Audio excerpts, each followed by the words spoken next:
Welcome, everybody. Thank you so much for coming, and I hope nobody broke down with lack of petrol on the route.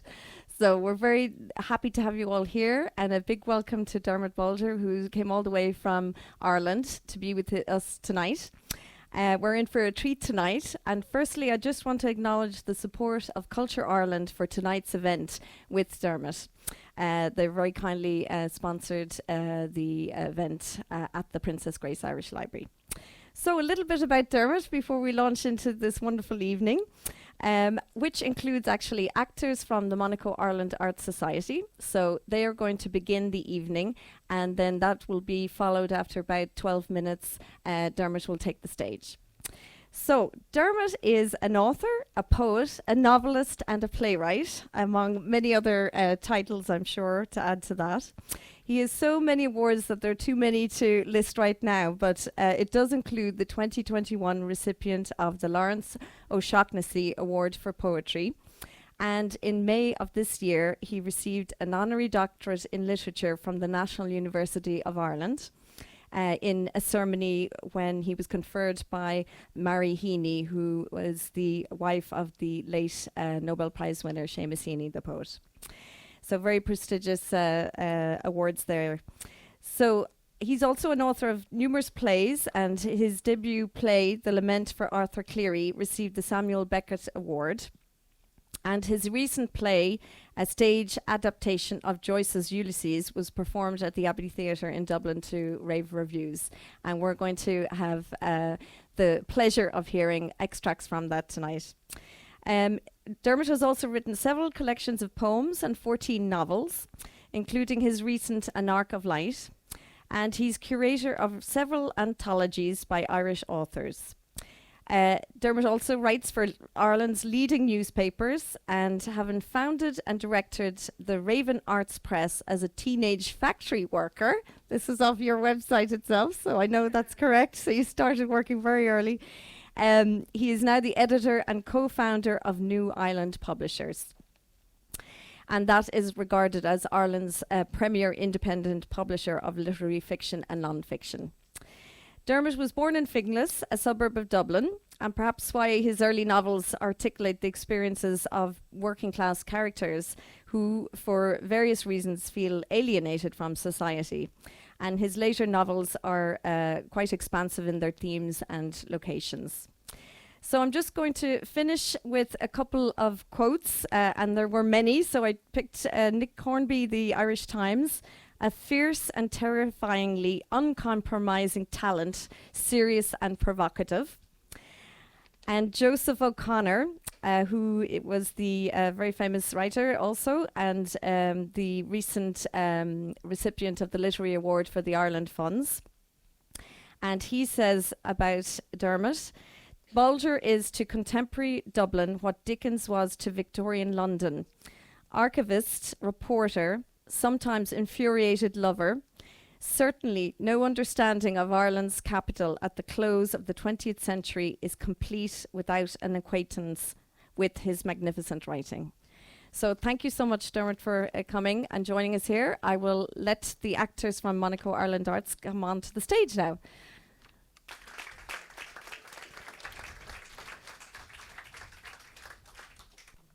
Okay, that's fabulous. I can put that in my pocket. I can bring it back. I'll find this in Dublin. And that was, thank you, Paula, thank you. And thank you to the actors of the Monaco Irish Art Society and to the director as well, because not only was it superbly acted, it was superbly directed, and it was judiciously chosen. Every time and my adaptation of Ulysses is done, it gets shorter, and this was very short tonight, and it was all the right bits, and so it was a wonderful thing. I feel I should just I should apologise that I can't juggle or something, because there's almost nothing I can say about Ulysses that hasn't been said by these wonderful actors, and it's for me as a playwright. I'm here and I have a bit of paper and I know what I'm going to say, but for actors to go on stage and for actors to give themselves in that way. I remember being backstage at a little show of mine, I can't remember what it was called even, in the Abbey Theatre, and Maureen Grania, who was 44 years an actress, was backstage and very, very quiet, and she was shaking like a leaf, and she was smoking a cigarette, and she was about to go on, and she was literally, I thought she was going to collapse, and I said, like, Maura, how long are you doing this? And she says, 44 years. And I said, but it gets easier, doesn't it? She says, it gets fucking harder. Hold me cigarette. And then she staggered across this 1 foot of darkness and blossomed into this magnificent character on stage, and actually held the audience spellbound for 3.5 minutes while the cigarette burnt this low, closer and closer to my finger. And then she came off and collapsed in my arms and grabbed the cigarette and says, I told you so. And so I have a great admiration for actors, and and that was a lovely performance, and thank you to them sincerely for doing it. And also for me, it's a benediction to hear my version of Ulysses, this adaptation, these extracts, because I wrote Ulysses, I adapted Ulysses for the stage first when it was out of copyright, and then the European Union changed the law and it went back into copyright, and it disappeared for a long time. And so on the very last day before the law of copyright changed from 50 years to 70 years, Ulysses had been done in 1300 Theatre in Philadelphia, but then it was meant to be done in Dunbar Warehouse, and all the productions were cancelled. And so 9 of my friends came together at 9 o'clock in the morning, and we read my version of Ulysses in the project at Theatre. We figured if we did it at 9 in the morning, Joyce Estate couldn't send a solicitor to injunct it, and we read it once, and we figured it would never be heard again because it went out of copyright. And for me, it's a miracle that it has come back. And it's a miracle. I know that some people here will know far more about Ulysses than me, and I know people won't know much about Ulysses, so my apologies if you know some of this, but I will just talk very briefly about Joyce, and also about the reaction of Ulysses, because it's 100 years since Ulysses was published. And this Bloomsday in Dublin, I was amazed to hear, not amazed, but it was a wondrous benediction to hear an ad on the Irish radio telling school children about Ulysses and asking them to write about a day in their life in honour of James Joyce. And this was a long way from the initial reaction in Ireland to Ulysses, when the nation called it an unspeakable heap of printed filth. So a century can change people's opinions on a book. As you know, Joyce was born in 1882 in relative comfort in Rathgar, in Dublin, in not posh part of Dublin. His father's drinking meant that Joyce's childhood was punctuated by numerous moves. Initially, as his brother Stanislaus recalled, 2 wagons were needed, but eventually one was enough to transport the family's possessions in their ever-diminishing circumstances. And they wound up actually in Drumcondra, where I live, in Milbourne Avenue. And when I was moved to my house where I live, there was an old house behind it, and that's where Joyce had actually lived for a brief time, and it was described in Portrait of the Artist. And an old man called Chris Kelly lived there. He was a printer, and he was a very eccentric man, and he printed in his shed in the back garden. He printed a book called Bungalow Bliss, which was a set of plans, of architectural plans, which every farmer in Ireland went and actually bought this book and built themselves a bungalow. So every time you go across Ireland, you see all these bungalows. They're all based on Bungalow Bliss. So I always figured that the 2 most important books in Irish culture, Ulysses and Bungalow Bliss, came together in my back garden, which was a nice thing to have. And Chris wouldn't allow a plaque to Joyce there, but if American academics tracked themselves down, I'd be with him in his garden. He was a great gardener, and he would say, hang on there, I'll get you one of the floorboards from Joyce's bedroom. And these obscure bits of packing cases would come out, and they'd be wrapped very carefully in plastic. And so if you're ever in the University of Illinois or somewhere, and you see a bit of dodgy packing case with a little sign saying Joyce's floorboards, think of Chris Kelly. He was a man with a sense of humour, you know. Joyce stood out in UCD in college in Dublin for his intellectual brilliance, his independence of thought. Aged 21, he briefly fled to Paris, was summoned home by news of his mother was dying. And in mourning and penury, he drifted around Dublin until on June the 16th, 1904, he went walking with Nora Barnacle, the young Galway chambermaid from Finn's Hotel. This encounter was so significant that Joyce spent the next 18 years recreating Dublin on that exact date in Ulysses. He persuaded Nora to run away to Europe and embarked on a perilous life together, firstly in Trieste, where he exhaustingly taught English, and then in Paris, where he finished Ulysses. It was difficult to get published, but publication of Joyce's work always involved battles. His short stories, Dubliners, only survived because Joyce salvaged one set of proofs after the original Dublin printer became so disturbed by its realistic portrayal of Dublin that he burnt the entire first edition rather than have readers' souls corrupted by reading it. Indeed, his best friend in Ireland, Thomas Kettle, who was a fine writer and politician in his own right, told Joyce in advance that he would slate Dubliners for what he called its unpatriotic candour. Irish literature at the time was very focused on nationalism, and books were meant not told not so much by the truth as by whether they helped the nationalist cause. And so you actually had Joyce in that staging that little moment said, "I'm not here in defence of Ireland, I'm here in defence of freedom, I'm here just to tell the truth." The Freeman's Journal likewise didn't welcome Portrait of the Artist as a young man, claiming that Joyce's pen had degraded into a muckrake in which he drags his reader after him into the slime of foul sores. So he wasn't exactly overly welcomed in Ireland. But there were two struggles going on in Ireland. There was Joyce's struggle for intellectual and private freedom, and there was Ireland's struggle for a not clearly defined political and public freedom. 100 years ago, amid the trauma of a new Irish state awkwardly being born in 1922, a small celebration occurred in Paris, and Ulysses was published on the author's 40th birthday by his friend Sylvia Beach, who bravely established a publishing house to see it into print.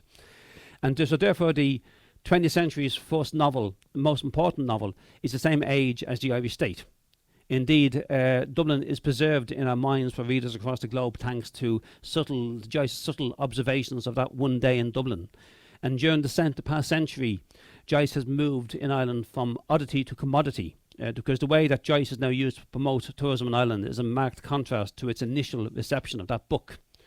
Irish politicians and diplomats have begun to realise that there's a worldwide interest in Joyce, and it's a great calling card in connecting with people who often know nothing else about Ireland beyond Joyce and Beckett. And so Joyce and Beckett have become incorporated into the way how the Irish state introduces itself to the world outside. I saw this earlier this year at a dinner in the Irish Embassy in Paris, attended by figures from major French cultural institutions, and we are marking the most bizarre anniversary in this decade of centenaries in Ireland, and we are marking the sole occasion when Joyce and Marcel Proust reluctantly met, with each of them claiming not to have read the other's work, and then competing in claiming about their litany of ailments. With Proust saying, Joyce saying, "Oh, Proust, I would have read your book, only my eyes are bad," and Proust said, "Oh, Mr. Joyce, I would have read you, but my back is very, very bad." And there was a long debate between them as to who has the worst ailments. But this event was still celebrated with a very elaborate dinner and great fun in Paris. But such a dinner would have been unspeakable and unthinkable in the early decades of Irish independence, when the nation called Ulysses an unheapable and unspeakable heap of printed filth. It was in 1927 before Joyce was first mentioned in an Irish parliamentary debate, or rather he wasn't mentioned. When condemning Joyce's work as a violent assault on all things Irish, the Labour Party Senator William Cummings refused to use Joyce's name because of the delicacy and the sensitivity of naming somebody whom the Catholic Bulletin called an obscene and filthy writer. An ironic aspect of Joyce's strained relationship with Ireland was that when the Censorship of Publications Bill was passed, with the Irish Catholic Bulletin labelling any objections to it as low creatures, vulgarians, wastrels and mere Irish scum, Ulysses was never actually banned in Ireland. This was partly due to the fact that books could only be banned if the public sent the censorship board a book they found offensive. Early copies of Ulysses were so expensive and so rare. The first edition was 1,000 copies, and the US Post Office burnt 500 copies of the second edition, that none of the few Irish people who managed to acquire copies of Ulysses seemed willing to part with it to actually get censorship board to ban it. These included Joyce's own Aunt Josephine, who kept the copy he sent her under lock and key as if it were the book of the Antichrist, while the Evening Herald's editor refused to lend it to his theatre critic John Finnegan, a man I knew in old age, deeming him too young to be exposed to such a disturbing book.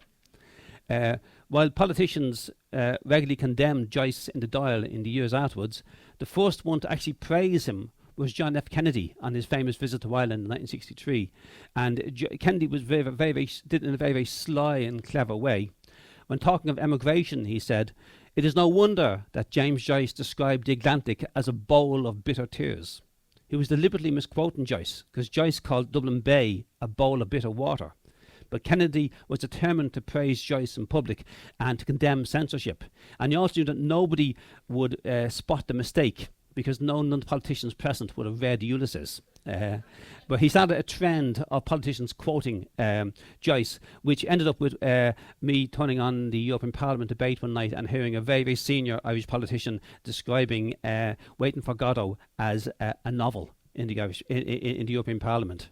They said, we can't all wait around like the figure in Beckett's novel, Waiting for Godot. So suddenly Irish politicians were quoting thing. In 1924, Joyce wrote in a notebook, "Today, 28th of June, 20 years after, will anybody remember this date?" He needn't have worried, because his extraordinary novel remains universally celebrated, surrounded by a mystique that is a blessing and a curse, as readers can feel too intimidated by its reputation to read it. I'm not diminishing the novel's profound complexity, but during his early years of poverty together, Molly, his great love, used to complain about him keeping her awake at night by laughing to himself as he sat up writing it. And I think these examples show the humour that is embedded there. So readers often feel daunted at the prospect of reading Ulysses. So then imagine my trepidation at being asked to transpose Joyce's masterpiece of 265,000 words in 18 episodes that alternate through a dazzling range of logistic styles for the stage. But in 1993, the English theatre director Greg Doran, who recently retired as the artistic director of the Royal Shakespeare Company, phoned me to say that he'd staged Derek Walcott's acclaimed version of the Odyssey and wanted to follow up with a stage version of Joyce's Ulysses, which the Donmar Warehouse were going to do, and all kinds of plans. This is when the book was out of copyright because of it was 50 years. And so I explained, like any sensible person, I explained to Greg on the phone why I would never even attempt the near impossible task of adapting Ulysses for the stage. But he insisted upon coming to Dublin, so I explained over lunch after he flew there. I was still explaining why I would never ever consider adapting Ulysses for the stage when those strange metamorphoses that occur between the main course and coffee, particularly if wine is involved. I started to draw diagrams on my napkin to show how it might be staged. And I was discussing the most immediate theatrical problem, which is Molly's soliloquy, because this would make a brilliant one-woman show in itself, but it would unbalance any adaptation.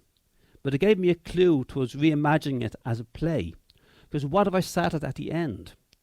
With Bloom falling asleep in bed beside Molly, having kissed her buttocks, and the ladies in the audience will find out tonight if Joyce has led to any inspiration.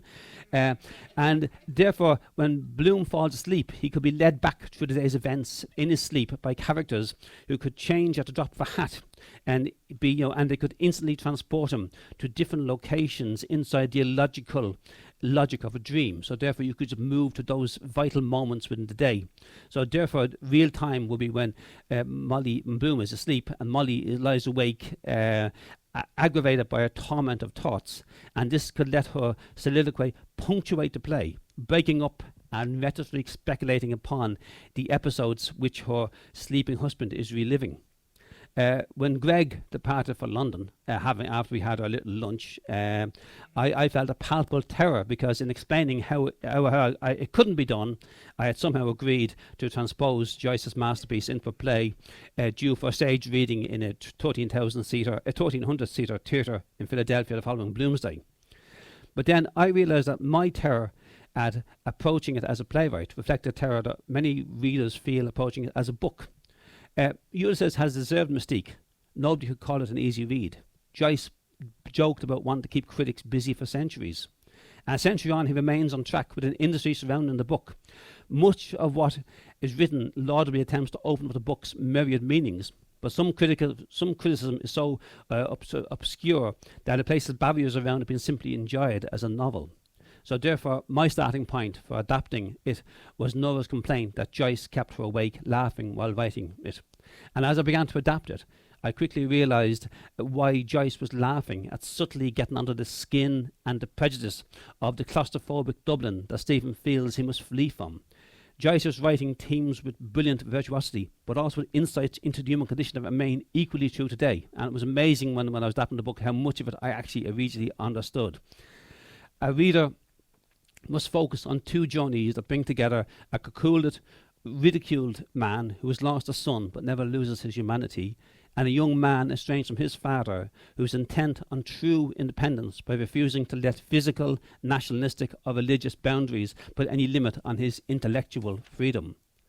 For decades, Dubliners have argued over whose statue should replace Nelson's pillar that was blown up in 1966, and now there is a spire. It's a long high column, and I love that the spire commemorates no single self-appointed hero. It's now where young Dubliners meet. It's a site of friendships made and of farewells taken. It's the backdrop to everybody's life. But if I could pick one inscription for it, I would use Bloom's words to Stephen when they amicably agree to disagree about life in the cabman's shelter after they have been down in Nighttown. And Bloom says, "I resent violence or intolerance in any shape or form. A revolution must come on the due instalments plan. All these wretched quarrels supposedly to be about honour and flags, it's money at the end of everything, greed and jealousy." Because Bloom strikes me as a different type of Irish patriot, even if the drinkers in Barney Kernan's pub wouldn't regard him as truly Irish because he is a Jew of Hungarian descent. In the same way as today many people still refuse to regard Irish citizens of Asian or African descent as being truly Irish. He's a sort of patriot who does essential, unglamorous things like start credit unions, because a nation is built by the due instalments plan. As I say, I adapted this for Philadelphia in 1993, I did it for the Rosenbach Museum in Philadelphia, who have the original manuscript of Ulysses. And one of my great joys was actually being photographed, because I became a grandfather for the first time 7 weeks ago. I wanted to photograph my grandchildren of me holding the first page of Ulysses, and Joyce's handwriting, stately, plump book mulligan. And you could see Joyce's eyesight disintegrating as the years went on, and the page more and more scrawled. And so I had this wonderful photograph taken. And then I realized that I was wearing, it was the 1994 World Cup was on, and I was wearing a, this won't make much sense to non-Irish people, but I was wearing a T-shirt, and the T-shirt consisted of a cartoon figure of Jack Charlton and a cartoon figure of Eamon Dunphy, the soccer pundit, with Jack Charlton squashing Eamon Dunphy with a rolled up newspaper. And I realised that while I could decipher Ulysses for my grandchildren, I could never decipher my T-shirt. So I actually tore up the photograph. I said that this is not worth explaining. And so Ulysses vanished because the law of copyright changed. My version of Ulysses vanished under the bed for 17 or 18 years, and then a Scottish theatre director on Achill Island heard me talking on the radio about something, and he wanted to adapt Ulysses for the stage, and he discovered that I had one in the oven already, as you might say, that I had one adaptation under the bed. And he came to Dublin. We had a very strange day because I used to buy all of my clothes in a warehouse in Finglas. My sister worked and had a writer wrote for the rag trade, and so there was a little festival, and so he arrived in Dublin, and we had this day where I said, "You can adapt Ulysses, but you have to help me pick my wardrobe." So we went to this warehouse in Finglas, and he said, like, "Could we have two directors?" And I said, "No. Does my bum look big in this?" And he said, "No." And so we amicably agreed to disagree on many things. The Tron Theatre in Glasgow did Ulysses, and it was wonderful to see this production of Ulysses happen. And they then brought it to China, which was an extraordinary little benediction. But what's fascinating was that every city in China has its own censor. And so Andy flew over and Andy's from Essex and looks like a skinhead and is around 6'2", and we met in Trinity College in the little coffee shop the buttery and his very, very loud voice. And he began to describe in a loud voice the various sexual acts which were not allowed to happen in different Chinese cities, you know. And which, because this was a taped reading, I won't go into them, you know. But he said X won't be allowed in Beijing and everything else. And there were very nervous young people looking across at him. But it went on, and I thought it would be a load of apparatchiks in the audience, but there were a young audience. And then Andy did an amazing thing that he actually had young actors come back the next day and recreate bits of their adaptation of Joyce. And that's amazing how Joyce goes on. You see, there was the BBC Two made a documentary about Ulysses going to China, which was mainly a narrative of very, very unhappy Irish actors looking for Barry's tea in different shops in China, where haven't forgotten to bring tea bags, which is always the great thing if you go on tour, bring your own tea bags. But then to see these young actors from China doing these wonderful little improvisations. And so it's amazing how plays happen, in that my two sons were walking with me past the Abbey Theatre, and they said to me, have you ever had a play in there, Dad? And I said, no. I said, I've had plays in the Peacock, which is downstairs, in the Abbey, in the Gate Theatre, in the Project, and in the Gaiety, and I listed various theatres all over the world, but I said, I've never had a play in the Abbey, and I never will. And that dream is over, and it's gone. It's finished. It's gone. And 2 days later, I got a phone call. When I go into the Abbey, there were these two new artistic directors, and they said, can we do your version of Ulysses for the Dublin Theatre Festival? And I just said yes. I went out and laughed, and because it's often when you've given up your dreams come true. And what I found fascinating bringing Ulysses to Dublin was that live theatre, there's nothing like live theatre. And we did it we wanted to take out the intimidation, so we actually took out the Abbey stage, and we sort of put chairs at the back, and we did like a cabaret sort of thing, so that people could sit at tables and the actors could sit among them and stand up on the tables and everything else. And so it was actually a really interesting way to do it. But on the first night, I said, if it gets to half time and no one leaves, I'm probably like, that's a scoreless draw, but that's okay. I'll take a 1-0 victory, you know. And nobody left. And then I said, if it gets to 15 minutes into the second act and the audience are with me, the adaptation works. And 15 minutes came, I was watching, and there wasn't a sound. You hear a pin drop. I said, Jesus, victory. And then a former world middleweight boxing champion stood up in the back row of the theatre holding a collapsed actor in his arms, an actor called Daniel Reardon, who had passed out with the heat.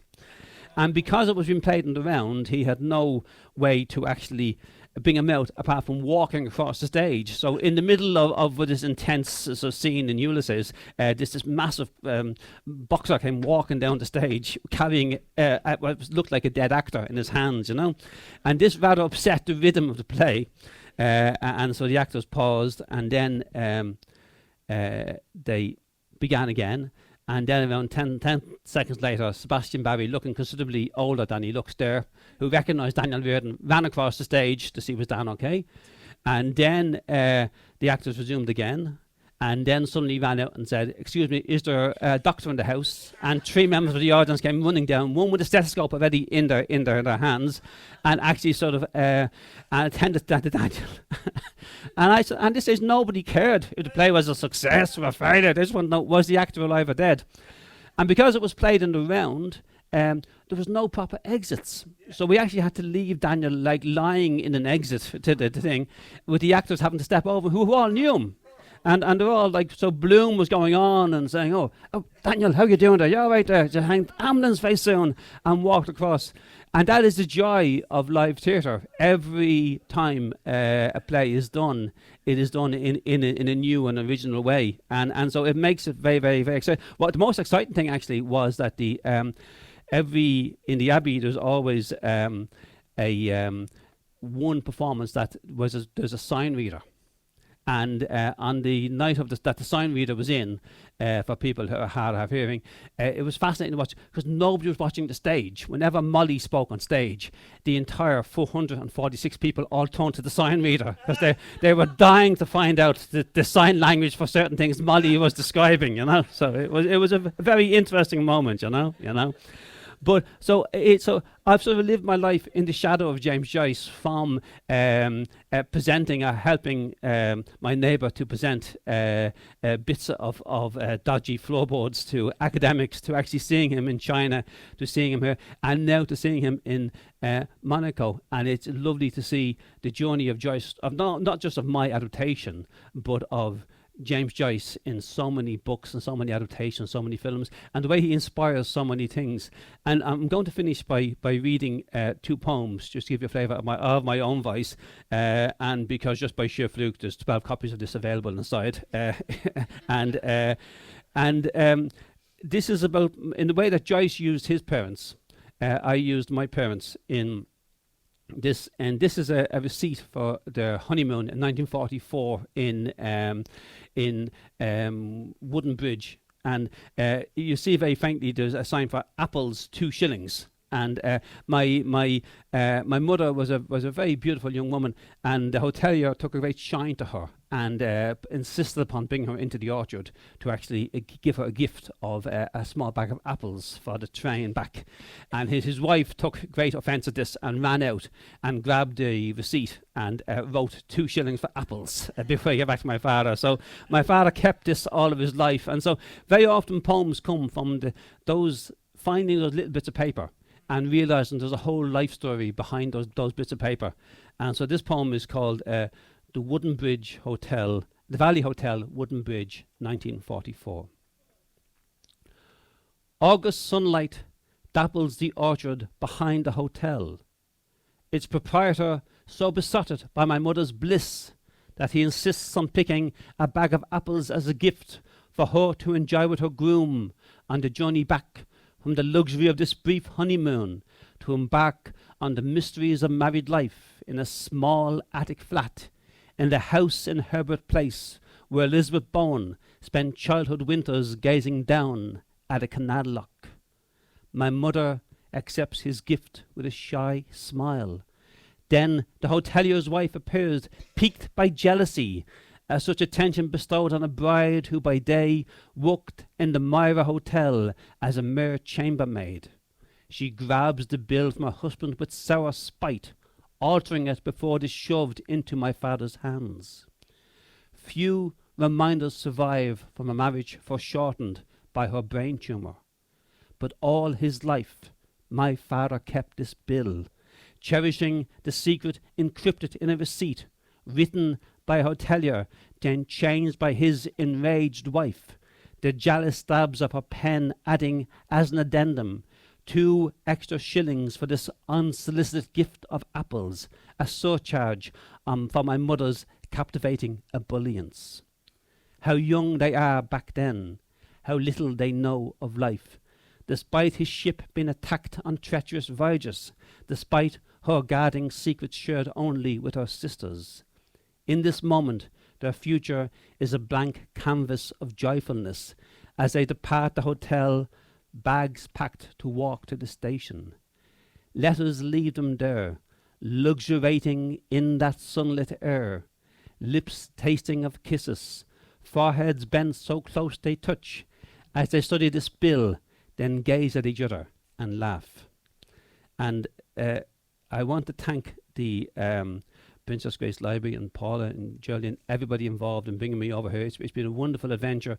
It's strange the journeys that poems bring you on, from being that 18-year-old factory worker, and it's sort of and it's extraordinary the journey that James Joyce had brought me on. And when a play was originally shelved because the Joyce estate objected, but when the 70 years of copyright expired, I wrote a long article in the New York Times about Joyce, and the Tron did it, and I got a message through an intermediary in RTE television from that Stephen Joyce, Joyce's grandson, wanted to talk to me, and he said the war's over.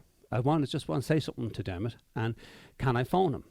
And so I said he can phone me any time he wants whatsoever, as long as it's not tomorrow night at 5 o'clock, because I'm bringing my 2 sons to an island soccer match. So at 1 minute to 5 the next day, the phone rang, and it was Stephen James Joyce, and I was cooking spaghetti bolognese, and my 2 sons were sitting at the table with their match tickets, very hungrily looking at me, and he fell into a coughing fit for 20 minutes and just coughed non-stop. What I tried to figure out, was this real, or was this some sort of wind-up on a radio show? And then he said, "This is Stephen James Joyce. You insulted me 22 years ago because you didn't put my middle name in some article you wrote." And then it became very pleasant, and we had a very pleasant conversation. It was Mr. Joyce and Mr. Bolger, and it was like walking on eggshells, but it was like walking on really nice eggshells. And the only thing we could find to agree on was that Ireland celebrated the wrong Yeats. He said the Yeats that should have been celebrated was Jack B. Yeats, that he was the master, that he was the older brother was like the great 19th century poet, but that Jack was the great 20th century artist and modernity. And so this inspired me in time to write a poem about Jack Butler Yeats, and this is called Fairground Ponies, and it's written about the fact that writers and artists. It was in fact two days before Yeats died, he did a little sketch for the nurse in the nursing home, and and I remember being with Anthony Cronin, who wrote that great biography of Beckett and was a great writer and everything else, and it was Tony's 90th birthday, and he was in a Zimmer frame in his living room, and he was sitting there, but he wouldn't tell anybody it was 90th birthday. We were all there, but we wouldn't say what birthday it was. And I'd known Tony since I was 15, and I said, "Tony, what age are you?" He says, "It's a very aged society, Dermot. If I told you my real age, I wouldn't get the gigs." And so true artists write forever, and true painters paint forever. And so I think hopefully Stephen James Joyce, he mightn't like my adaptation of Ulysses, even with his magnificent actors, but hopefully he'd like this poem. And I want to thank you all for coming out. I want you all there's Irish whiskey inside, and if you have no petrol, I believe that if it's poured in, it will get you a few miles down the road. Or it might let you think you're a few miles down the road, which might be as good of a thing, This is called Fairground Ponies, as a memory of Jack Butler Yeats. It might seem more apt to praise your monumental late canvases, where, freed from pictorial reality, you plastered in rich, vibrant layers the raw, emotive colours of memory. Your landscapes no longer external, but infused not with scenes you'd seen, but with tumultuous passion and grief that such memories now conjured up, echoing the cathartic chaos of dreams as they burst into such staggering hues of jade and jasmine and kingfisher blue that mere brushstrokes were not enough to keep up as you moulded glistening daubs of paint into shape using your fingertips. So why do I consider your last ever sketch to be equally wondrous? 2 wooden fairground ponies swirl in joyous pursuit, and a carousel designed to extract pennies and delight from children in small towns, their innocent joy still engaging your mind that remained enthralled by the breath of life. A frail old man, propped up by heaped pillows at the window of a Portobello nursing home, your fingers barely possessing the strength to hold the pen steady over a blank sheet, a mere 48 hours before your death, but continuing to do what came as naturally as speech or sleep, creating faint sketches that evoked joy almost to your final breath. Thank you all very much for hanging along.